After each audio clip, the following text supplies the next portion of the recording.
Assalamualaikum warahmatullahi wabarakatuh. Saya Mufti Al-Afif dari Prodi Keperawatan kelas 1A Fakultas Kesehatan Universitas Fordeko Bukit Tinggi.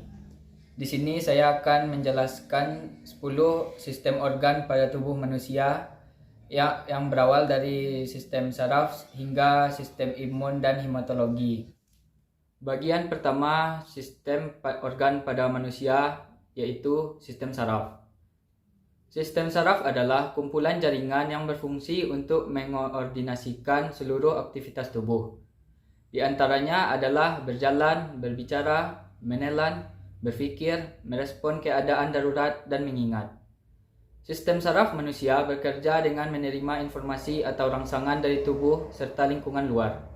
Lalu, informasi tersebut akan diproses untuk mengirimkan instruksi ke seluruh tubuh serta memicu reaksi, seperti menggerakkan otot, bernafas, merasakan sakit, dan lain sebagainya. Anatomi sistem saraf manusia. Utamanya, sistem saraf manusia dapat dibedakan menjadi dua jenis, yaitu sistem saraf pusat dan sistem saraf tepi. Sistem saraf pusat merupakan suatu sistem yang berfungsi untuk menerima dan menerjemahkan informasi atau rangsangan dari sel-sel saraf tepi yang tersebar di seluruh bagian tubuh. Adapun bagian tubuh manusia yang termasuk dalam sistem saraf pusat adalah yang pertama, otak, yaitu organ tubuh yang berfungsi sebagai pusat kontrol tubuh. Organ vital ini bekerja untuk mengendalikan pikiran, sensasi, gerakan, kesadaran, serta daya ingat atau memori manusia. Otak terdiri dari otak besar atau cerebrum, otak kecil cerebellum, batang otak brainstem, dan bagian-bagian kecil lainnya yang dilindungi oleh tulang tengkorak, dan selaput otak meninges. Yang kedua, sumsum tulang belakang, yaitu bagian tubuh yang terdiri dari sekumpulan serabut saraf dan berfungsi untuk menghubungkan otak dengan bagian tubuh lainnya melalui batang otak. Sumsum tulang belakang berperan dalam mengirimkan sinyal dari otak ke bagian tubuh lainnya. Yang ketiga, neuron, yaitu bagian unit kerja dari sistem saraf pusat manusia yang saling berkomunikasi dalam menghantarkan impuls saraf dan menghasilkan respon. Setiap neuron terdiri dari 3 bagian dasar, yaitu badan sel, dendrit, dan akson. Sistem saraf tepi, yaitu sistem saraf manusia yang terdiri dari saraf-saraf yang bercabang keluar dari sistem saraf pusat. Sistem saraf tepi berfungsi untuk mengirimkan informasi dari otak dan sumsum tulang belakang ke seluruh organ tubuh. Berdasarkan cara kerjanya, sistem saraf tepi dapat dibedakan menjadi 2 jenis, yaitu sistem saraf somatik, sistem saraf yang bertugas menyampaikan informasi dari saraf motorik dan sensorik pada mata, telinga, kulit, dan otot menuju sistem saraf pusat, dan membawa instruksi dari otak untuk menghasilkan suatu respon. Sistem saraf ini mengontrol semua gerakan yang disadari. Sistem saraf otonom, sistem saraf yang mengendalikan kerja lenjar atau organ tubuh secara tidak sadar. Sistem saraf otonom terdiri dari 2 cabang, yaitu sistem simpatik untuk mengatur respon tubuh saat terjadi ancaman atau stres, dan sistem parasimpatik untuk mengatur organ dalam tubuh agar dapat bekerja secara optimal dan rileks. Selain itu, berdasarkan asal percabangannya, sistem saraf tepi juga dapat dibedakan menjadi 2. Saraf kranial yaitu 12 pasang saraf dan saraf spinal yaitu 31 pasang saraf. Fungsi sistem saraf manusia. Fungsi utama sistem saraf adalah untuk mengatur dan mengendalikan semua aktivitas tubuh agar dapat bekerja secara optimal. Dengan kata lain, sistem saraf manusia ini berperan sebagai pusat kendali tubuh untuk menerima dan menerjemahkan informasi dari seluruh tubuh bagian dan mengirim sinyal atau pesan ke seluruh tubuh untuk merespon rangsangan. Adapun sejumlah fungsi organ tubuh yang memerlukan peran dari sistem saraf. Macam-macam penyakit pada sistem saraf manusia.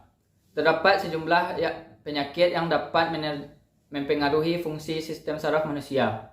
Di antaranya adalah penyakit Parkinson, penyakit Alzheimer, epilepsi, meningitis, enfalitis, hingga tumor otak.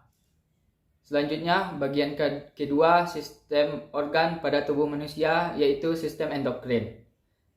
Sistem endokrin memiliki kemiripan dengan sistem saraf, karena keduanya berperan dalam mengontrol dan memadukan satu sama lain.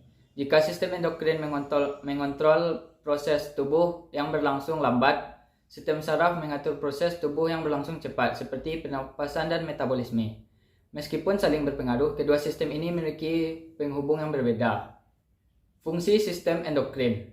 Secara umum, sistem endokrin bertanggung jawab untuk mengatur berbagai fungsi tubuh melalui pelepasan hormon seperti metabolisme, tumbuh kembang, fungsi reproduksi seksual, tekanan darah, nafsu makan, dan siklus tidur. Namun, setiap hormon yang dihasilkan dalam sistem endokrin mempunyai fungsi yang berbeda, tergantung dari kelenjar mana hormon tersebut dihasilkan. Masing-masing kelenjar. Pertama, kelenjar tiroid. Kelenjar yang terletak di bawah leher bagian depan ini menghasilkan hormon tiroid yang mengatur metabolisme tubuh. Hormon tiroid juga berperan dalam pertumbuhan dan perkembangan tulang, otak, dan sistem saraf pada anak-anak.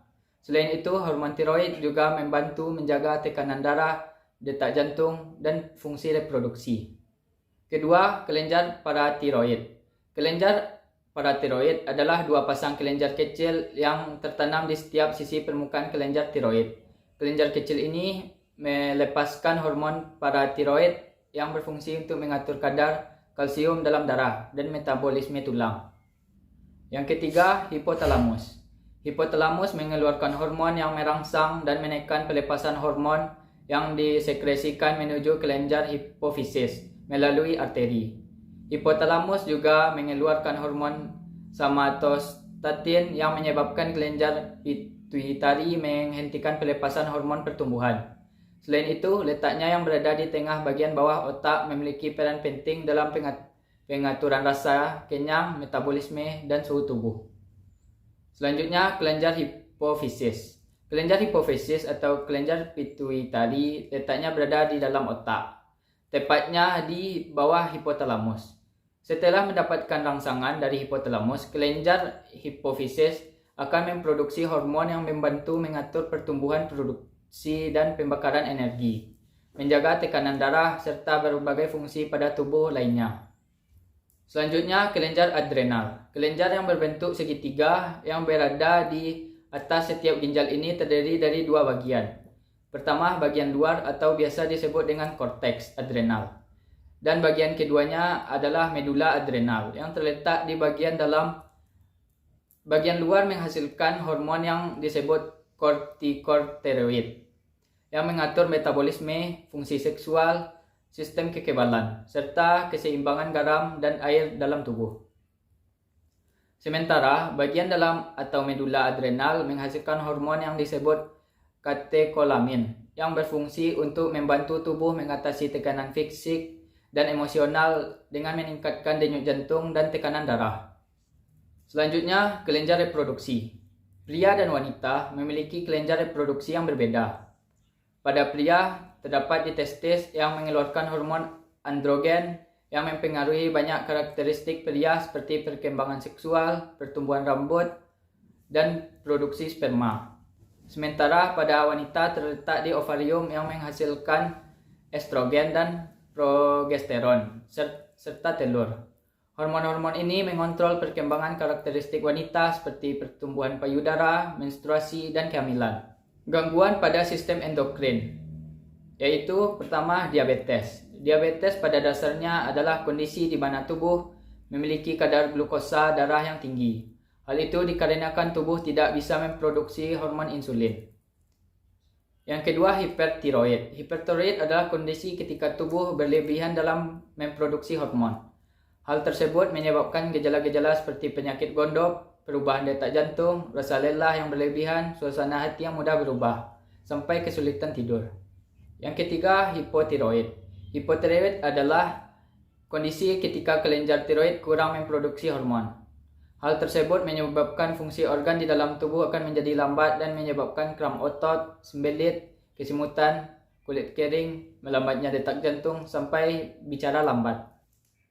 Selanjutnya, bagian ketiga sistem organ pada tubuh manusia, yaitu sistem reproduksi. Sistem reproduksi adalah salah satu dari sekian banyak ciri makhluk hidup.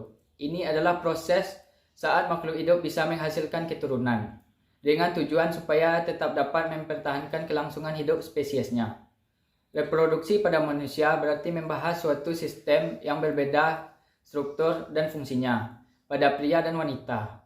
Sistem reproduksi adalah kumpulan organ internal dan eksternal yang bekerja sama untuk tujuan prokreasi.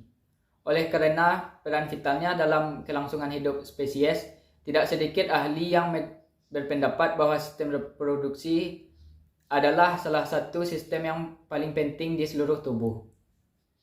Anatomi sistem produksi pada pria.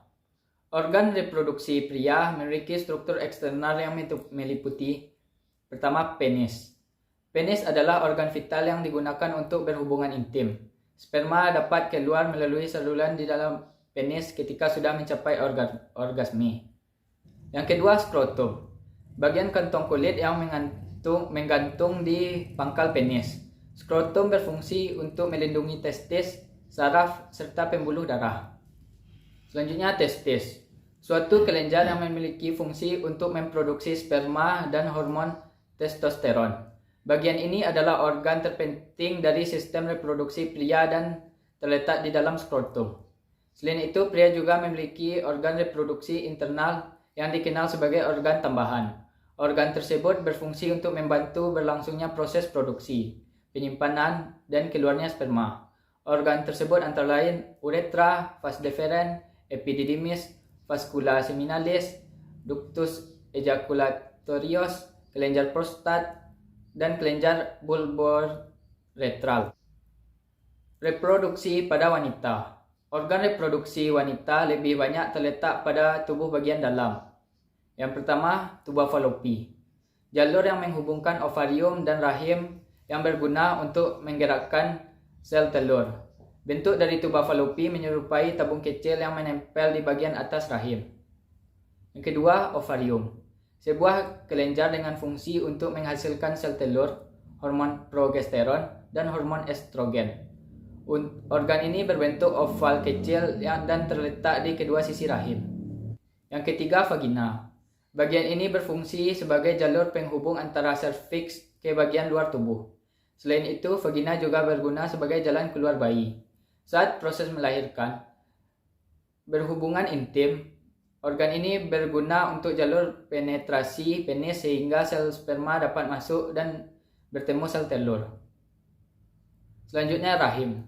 Rahim berguna sebagai tempat janin untuk berkembang ketika kehamilan terjadi. Selanjutnya, bagian keempat sistem organ pada tubuh manusia, yaitu sistem muskuloskeletal. Adalah sistem yang terdiri dari otot, jaringan ikat, saraf, serta tulang dan sendi. Sistem ini berperan penting dalam gerakan tubuh. Oleh karena itu, bila sistem muskuloskeletal terganggu, kemampuan pun dalam bergerak dan melakukan aktivitas pun jadi terganggu. Anatomi sistem muskuloskeletal. Sistem muskuloskeletal tersusun dari berbagai bagian dari jaringan tubuh. Yang pertama, tulang. Tulang merupakan salah satu bagian utama dalam sistem muskuloskeletal yang berfungsi untuk menopang dan memberi bentuk tubuh, menunjang gerakan tubuh, melindungi organ-organ tubuh, serta menyimpan mineral kalsium dan fosfor.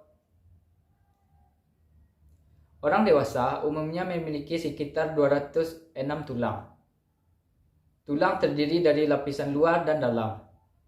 Lapisan luar tulang memiliki tekstur keras dan terbuat dari protein, kolagen, serta berbagai macam mineral, termasuk kalsium. Sementara itu, bagian dalam tulang memiliki tekstur yang lebih lembut dan berisi sumsum tulang, yaitu tempat diproduksinya sel darah merah, sel darah putih, dan trombosit atau keping darah. Yang kedua, sendi. Sendi merupakan sambungan antara kedua tulang. Sendi yang ada bisa bergerak, tetapi ada juga yang tidak. Sendi yang tidak bisa bergerak contohnya adalah sendi yang terdapat di lempengan tengkorak. Sedangkan sendi yang bisa digerakkan meliputi sendi jari tangan dan kaki, siku, pergelangan tangan, bahu, rahang, panggul, lutut, dan pergelangan kaki. Yang ketiga, otot. Ada 3 jenis otot yang merupakan bagian dari sistem muskuloskeletal, yaitu otot rangka, otot jantung, dan otot polos. Otot rangka adalah otot yang melekat pada tulang dan sendi. Otot ini bisa merenggang dan berkontraksi saat tubuh bergerak, seperti berjalan, menggenggam benda, atau saat mengubah posisi tubuh, misalnya menekuk dan meluruskan atau kaki. Otot polos adalah jenis otot yang terdapat pada organ-organ tubuh, misalnya saluran cerna dan pembuluh darah. Otot polos diatur oleh saraf. Yang keempat, tulang rawan. Tulang rawan adalah sejenis jaringan ikat yang menutup sendi. Selain berada di antara sambungan tulang, tulang rawan juga ada di hidung, telinga, dan paru-paru. Tulang rawan memiliki struktur yang kokoh, tetapi lebih kenyal dan lentur. Tidak seperti tulang rangka. Tulang rawan bertugas untuk mencegah tulang dan sendi saling bergeseran, serta menjadi peredam fisik saat tubuh mengalami cedera. Yang kelima, ligamen. Ligamen adalah jaringan ikat yang menghubungkan tulang dan sendi. Ligamen terdiri atas serat elastis yang tersusun dari protein. Jaringan ikat ini berfungsi untuk menopang sendi seperti lutut, pergelangan kaki, siku, dan bahu, serta memungkinkan pergerakan tubuh. Yang keenam, tendon. Tendon adalah jaringan ikat tebal dan berserat yang berfungsi untuk menghubungkan otot ke tulang. Tendon terdapat di seluruh tubuh, mulai dari kepala, leher, hingga kaki. Gangguan pada sistem muskuloskeletal. Gangguan pada sistem ini bisa menimbulkan berbagai keluhan, mulai dari nyeri, otot atau sendi terasa kaku, hingga sulit untuk bergerak. Adanya gangguan atau penyakit yang bisa terjadi pada sistem muskuloskeletal, di antaranya cedera, misalnya patah tulang, dislokasi, cedera otot, dan kesleo. Selanjutnya, kelainan bentuk tulang, misalnya akibat cedera, penyakit generatif, kelainan genetik, dan tumor atau kanker. Selanjutnya, bagian kelima, sistem organ pada tubuh manusia, yaitu sistem respirasi. Sistem respirasi atau sistem pernafasan merupakan sistem organ yang digunakan untuk proses pertukaran gas, di mana sistem pernafasan ini merupakan salah satu sistem yang berperan sangat penting dalam tubuh untuk menunjang kelangsungan hidup. Bagian sistem pernafasan manusia. Yang pertama, hidung. Hidung merupakan tempat masuknya udara ke dalam sistem pernafasan. Selain itu, hidung berfungsi untuk menyaring, membersihkan, dan melembabkan udara yang masuk. Sel-sel rambut halus dalam hidung membantu menangkap partikel debu dan mikroorganisme yang bisa merusak saluran pernafasan dengan bantuan lendir. Yang kedua, faring. Tenggorokan atau faring adalah saluran udara dan makanan yang berfungsi sebagai titik pertemuan antara saluran pernafasan dan saluran pencernaan. Bagian ini memungkinkan kamu untuk mengarahkan udara ke saluran pernafasan dan makanan ke saluran pencernaan. Yang ketiga, laring. Bagian sistem pernafasan yang mengandung pita suara bernama laring. Fungsinya untuk menghasilkan suara melalui vibrasi pita suara saat udara melewatinya. Selain itu, laring juga berfungsi untuk sebagai katup udara yang membantu mencegah makanan dan cairan masuk ke dalam saluran pernafasan. Yang keempat, trakea.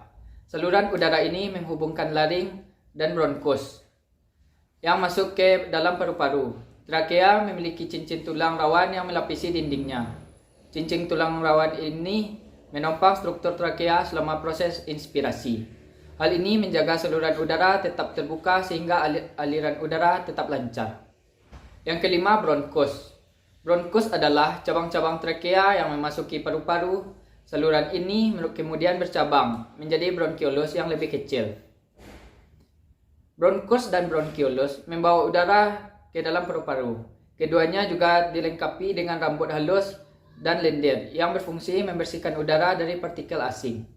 Yang keenam, alveolus atau alveoli. Bagian ini berupa kantong-kantong kecil di dalam paru-paru yang menjadi tempat pertukaran oksigen dan karbon dioksida. Terjadi dinding alveolus tipis dan dilapisi kapiler-kapiler darah. Hal ini memungkinkan oksigen dari udara masuk ke dalam darah dan karbon dioksida keluar dari darah ke udara. Cara kerja sistem respirasi atau pernafasan. Cara kerja sistem respirasi manusia adalah proses kompleks yang melibatkan beberapa tahapan. Yang pertama, inspirasi. Ketika seseorang bernafas, impuls saraf di otak menyebabkan otot-otot pernafasan seperti diafragma dan otot antariga berkontraksi. Kontraksi ini mengakibatkan peningkatan volume rongga dada. Penurunan tekanan udara di dalam paru-paru menyebabkan udara mengalir ke dalam paru-paru melalui hidung atau mulut. Selama inspirasi, oksigen akan masuk ke dalam sistem pernafasan. Yang kedua, transportasi oksigen. Oksigen yang masuk ke dalam paru-paru diangkut oleh darah melalui pembuluh darah, yang kemudian menuju jantung. Darah yang mengandung oksigen akan dipompa oleh jantung ke seluruh tubuh melalui sistem peredaran darah. Yang ketiga, pertukaran gas di alveolus. Di dalam paru-paru, oksigen yang terbawa oleh darah memasuki alveolus, kantong-kantong kecil yang dilapisi dinding paru-paru. Pada dinding alveoli, ini terjadi pertukaran antara oksigen dan alveolus dan darah dalam kapiler darah yang melapisi alveolus. Oksigen berdifusi ke dalam darah, sementara karbon dioksida yang merupakan produk sampingan metabolisme sel berdifusi keluar. Yang keempat, ekspirasi. Setelah oksigen terserap oleh darah, karbon dioksida yang dibawa oleh darah akan kembali ke paru-paru. Impuls saraf dari otak menyebabkan otot pernafasan rileks, mengurangi volume rongga dada dan meningkatkan tekanan di dalam paru-paru. Proses ini memaksa karbon dioksida keluar dari paru-paru dan menuju ke hidung atau mulut, sehingga kita dapat mengeluarkannya melalui proses ekspirasi. Transportasi karbon dioksida. Karbon dioksida yang keluar dari paru-paru akan diangkut oleh darah dan dibawa kembali ke jantung. Darah yang mengandung karbon dioksida akan dipompa oleh jantung ke paru-paru, di mana karbon dioksida dapat dilepaskan melalui proses pertukaran gas di alveoli saat kita menghembuskan nafas. Gangguan sistem pernafasan atau respirasi. Gangguan respirasi ada beberapa gangguan, yaitu yang pertama flu, asma, tuberkulosis, dan lain-lain. Selanjutnya, bagian ke-6, sistem organ pada tubuh manusia, yaitu sistem kardiovaskuler. Sistem kardiovaskuler merupakan organ sirkulasi darah yang terdiri dari jantung, komponen darah, dan pembuluh darah, yang berfungsi memberikan dan mengalirkan suplai oksigen dan nutrisi ke seluruh jaringan tubuh yang diperlukan dalam proses metabolisme tubuh. Sistem kardiovaskuler memerlukan banyak mekanisme yang bervariasi agar fungsi regulasinya dapat merespon aktivitas tubuh. Salah satunya adalah meningkatkan aktivitas suplai darah agar aktivitas jaringan dapat terpenuhi. Pada keadaan berat, aliran darah tersebut lebih banyak diarahkan pada organ-organ vital seperti jantung dan otak, yang berfungsi memelihara dan mempertahankan sistem sirkulasi itu sendiri. Jantung difikasi pada tempatnya agar tidak mudah berpindah tempat. Penyokong jantung utama adalah paru yang menekan jantung dari samping. Diafragma menyokong dari bawah, pembuluh darah yang keluar masuk dari jantung sehingga jantung tidak mudah berpindah. Faktor yang mempengaruhi kedudukan jantung adalah: pertama, umur pada usia lanjut. Yang kedua, bentuk rongga dada. Yang ketiga, letak diafragma. Yang keempat, perubahan posisi tubuh. Otot jantung terdiri atas 3 lapisan, yaitu yang pertama, luar. Berfungsi sebagai pelindung jantung atau merupakan kantong pembungkus jantung yang terletak di mediastinum minus dan di belakang corpus stemi dan rawan iga, yang terdiri 2 lapisan fibosa dan serosa, yaitu lapisan parial dan visceral. Di antara 2 lapisan jantung ini terdapat lender sebagai pelikan untuk menjaga agar gerakan perikardium tidak mengganggu jantung. Bagian tengah, lapisan otot jantung yang menerima darah dari arteri koronaria, susunan miokardium yaitu otot atria, otot ventrikuler, dan otot atriventikuler. Bagian dalam, dinding dalam atrium yang diliputi oleh membrani yang mengeliat yang terdiri dari jaringan endotel atau selaput lender endocardium, kecuali auricula dan bagian depan sinus vena cava.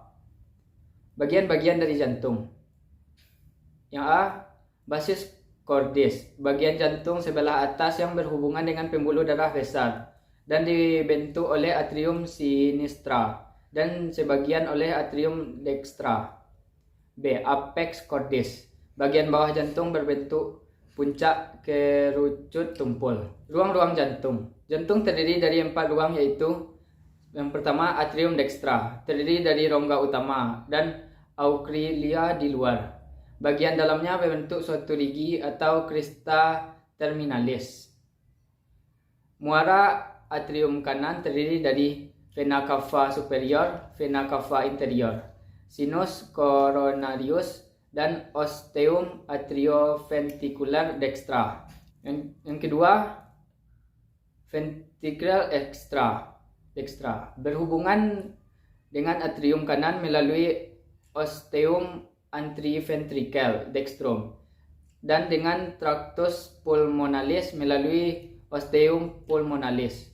Dinding vertikal kanan jauh lebih tebal dari atrium kanan, terdiri dari valvula tricuspidal dan valvula pulmonalis.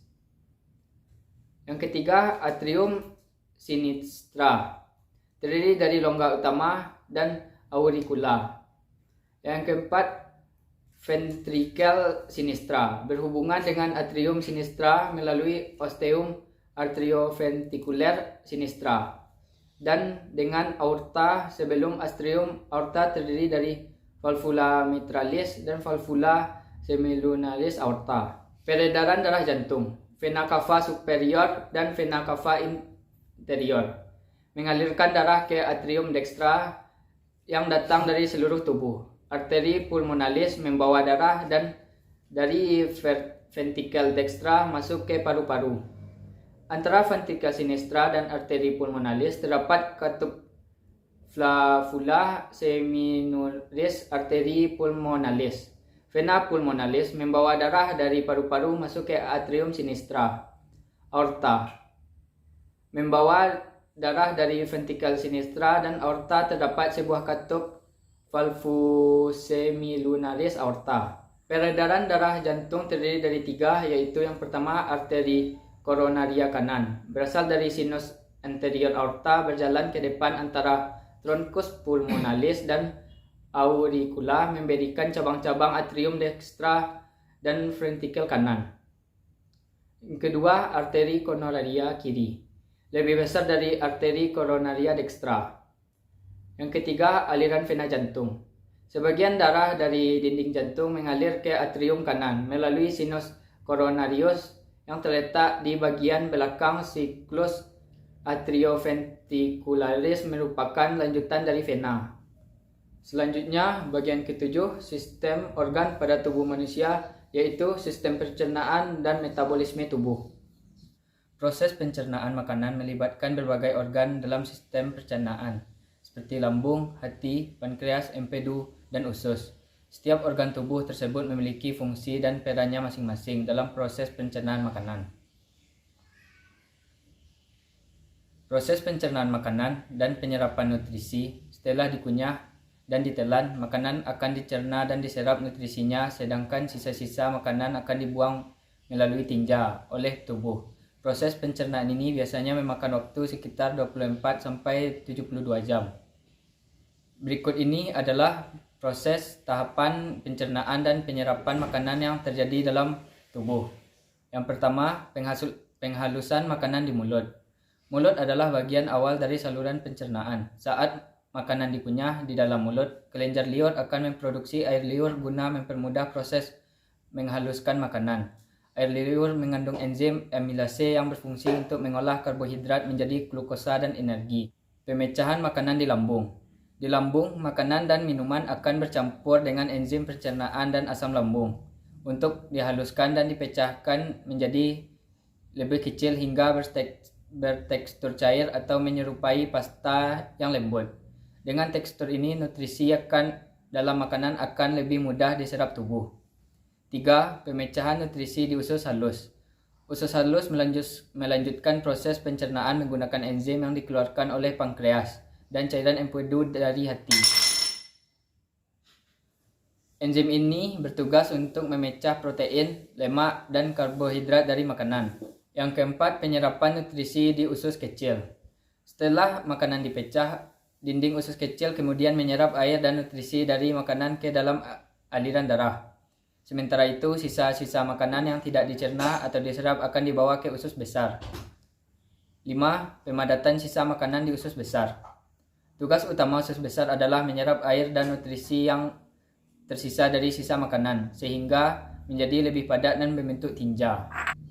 Selanjutnya, bagian ke-8, sistem organ pada tubuh manusia, yaitu sistem perkemihan. Yang pertama, ginjal.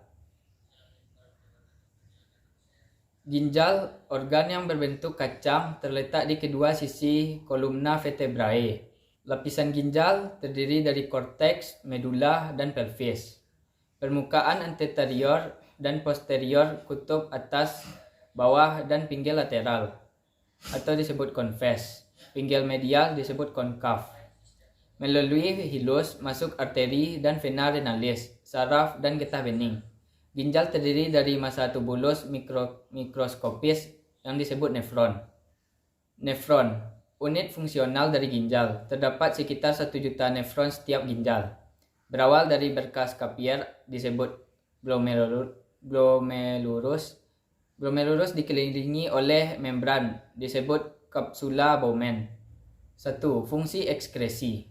Mempertahankan osmalitas plasma. Yang kedua, mempertahankan kadar elektrolit plasma. Yang ketiga, mempertahankan pH plasma.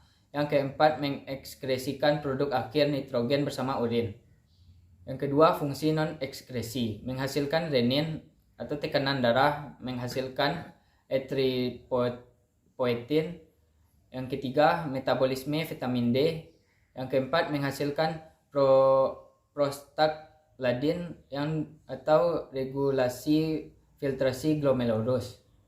Yang kelima, menghasilkan kinin, disebut vasokonstriksi dan vasodilasi. Yang kedua, ureter. Terdapat 2 ureter, berupa pipa saluran yang menghubungkan ginjal dan fasika urinaria. Dinding luar jaringan fibrous, bagian tengah serat-serat halus, bagian dalam membran mukosa atau urotelium. Yang ketiga, vesika urinaria, berbentuk seperti buah pir atau kendi, terdiri dari fundus dan bladder neck. Terdapat dalam panggul di belakang sifisis pubis. Dindingnya terdiri dari lapisan serosa, otot, mukosa, dan transisional. Memiliki 3 muara disebut trigone. Terdapat 2 sphincter internal dan eksternal. Yang keempat, uretra, saluran yang berjalan dari leher ke lubang luar atau meatus uretra, dilapisi membran mukosa. Selanjutnya, bagian ke-9, sistem organ pada tubuh manusia, yaitu sistem integumen. Anatomi kulit. Kulit menutupi seluruh bagian tubuh dan beratnya sekitar 7% dari total berat tubuh. Dalam 1 cm persegi, luas kulit terdiri dari 70 cm pembuluh darah, 100% kelenjar keringat, 15 kelenjar minyak, 230 penerima rangsangan. Tebal kulit mulai dari 1 sampai 5 sampai 4 mm atau lebih. Fungsi kulit. Yang pertama, sebagai proteksi. Kulit memberi bantalan dan melindungi organ tubuh dan melindungi keseluruhan badan dari kerusakan fisik seperti pemukulan dan luka sayat. Yang kedua, persepsi. Mengandung ujung saraf sensorik di dermis dan subkutis. Yang ketiga, pengaturan suhu. Kulit melakukan peranan ini dengan cara mengeluarkan keringat, mengerutkan otot berkontraksi, pembuluhan darah kulit. Yang keempat, ekskresi. Kelenjar kulit mengeluarkan sisa-sisa metabolisme dalam tubuh seperti NaCl, urin, asam urat, dan amonia. Yang kelima, respirasi. Yang keenam, daya infeksi. Kulit bersifat asam. Pada permukaan kulit terdapat asam laktat dan asam amino. Akan menyebabkan kulit menjadi asam dengan pH 4,5 sampai 5,5. Yang ketujuh, ekspresi. Orang marah kulit jadi merah. Orang kaget kulit jadi pucat. Yang kedelapan, pembentukan vitamin D. Yang kesembilan, pembentuk pigmen. Dan kesepuluh, imunologik argen. Kulit merupakan organ tubuh yang terletak paling luar sebagai alat proteksi terhadap organ-organ yang di bawahnya. Pembagian kulit secara garis besar tersusun atas 3 lapisan. Yang pertama, lapisan epidermis. Yang kedua, lapisan dermis. Yang ketiga, subkutis. Lapisan epidermis terdiri dari 5 lapisan stratum berturut-turut dari atas ke bawah. Yang pertama, stratum corneum, yang kedua stratum lucidium, yang ketiga stratum granulosum, yang keempat stratum spinosum, yang kelima stratum basal. Lapisan dermis. Dermis di bawah epidermis yang lebih tebal dari epidermis. Lapisan ini terdiri atas lapisan elastik dan fibrosa padat dengan elemen-elemen seluler dan follikel rambut. Lapisan ini menjadi 2 bagian. Yang pertama stratum papillaris, yang kedua stratum reticularis. Lapisan ini terdapat sel fibrosit atau fibroblast. Selanjutnya, lapisan subkutis.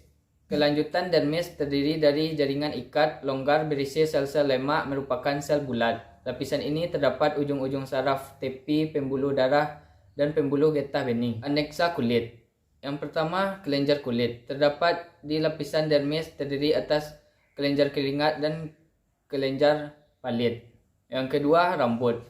Yang ketiga, kuku, bagian terminal lapisan tanduk yang menebal. Yang keempat, otot. Terdapat otot polos yang disebut M. Selanjutnya, bagian terakhir, sistem organ pada tubuh manusia, yaitu sistem imun dan hematologi. Klasifikasi sistem imun terbagi 2, imunitas non-spesifik dan imunitas spesifik. Imunitas non-spesifik, lini pertama penghalang mekanik, penghalang kimia, dan refleks-refleks tertentu. Lini kedua, fagositosis, peradangan, demam, protein pelindung, dan sel pembunuh alami. Fagositosis, definisi, proses mencerna dan menghancurkan patogen atau benda asing lain. Fagositosis melibatkan fagosit. Diapedosis atau kemotoksis. Karakteristik peradangan. Yang pertama, kemerahan, panas, pembengkakan, dan nyeri. Penyebab karakteristik peradangan. Jaringan yang cedera, selnya mengeluarkan vitamin dan bahan lain. Diatasi pembuluh darah, darah lebih banyak, kemerahan, dan panas. Cairan keluar, pembengkakan. Akumulasi cairan dan bahan kimia, mengganggu responder nyeri, demam. Fagosit ketika melakukan fagositosis, pirogen, hipotalamus, temperatur, demam. Merangsang fagositosis, menurunkan kemampuan sebagian patogen untuk berkembang biak. Kejang demam. Protein pelindung, interferon, sekelompok protein yang disekresikan oleh sel-sel yang terinfeksi virus, mencegah replikasi virus.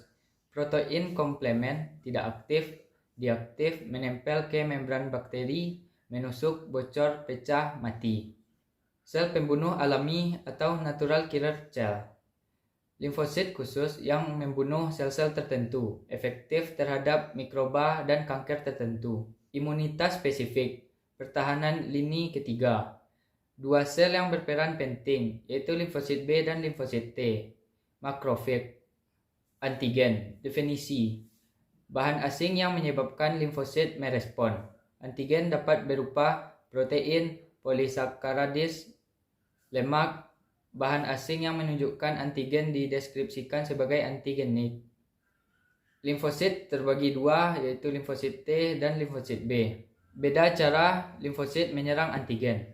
Limfosit T menyerang antigen secara langsung. Limfosit B menyerang antigen melalui sekresi antibodi. Pengaruh HIV. Aktivasi sel T dan sel B bergantung pada aktivitas sel T helper. Virus HIV menyerang sel T helper, kerusakan berat pada sistem imun. Antibodi atau imunoglobulin. Imunoglobulin G dalam plasma dan cairan tubuh, bakteri, virus, dan berbagai toksin. Imunoglobulin A dalam sekresi kelenjar eksorin seperti susu, air mata, dan cairan lambung. Imunoglobulin M dalam plasma darah, contohnya anti-A dan anti-B pada sel-sel darah merah. Cara antibodi menghancurkan antigen. Cara langsung, reaksi antigen, antibodi, aglutinasi, mempermudah sel fagosit menghancurkan antigen. Aktivasi sistem komplement, merangsang komektasis, mendukung aglutinasi, protagen rentan terhadap fagositosis, mendorong lisis atau ruptur membran sel. Jenis-jenis imunitas. Yang pertama, imunitas genetik. Imunitas didapat secara alami. Imunitas aktif, terserang penyakit. Imunitas pasif, antibodi dari ibu. Imunitas dapat secara artifisial. Imunitas aktif, vaksin dan toksoid. Imunitas pasif, imunoglobulin, antitoksin, antibisa. Itulah penjelasan 10 sistem organ pada tubuh manusia yang dapat saya jelaskan. Sekian, terima kasih. Assalamualaikum warahmatullahi wabarakatuh.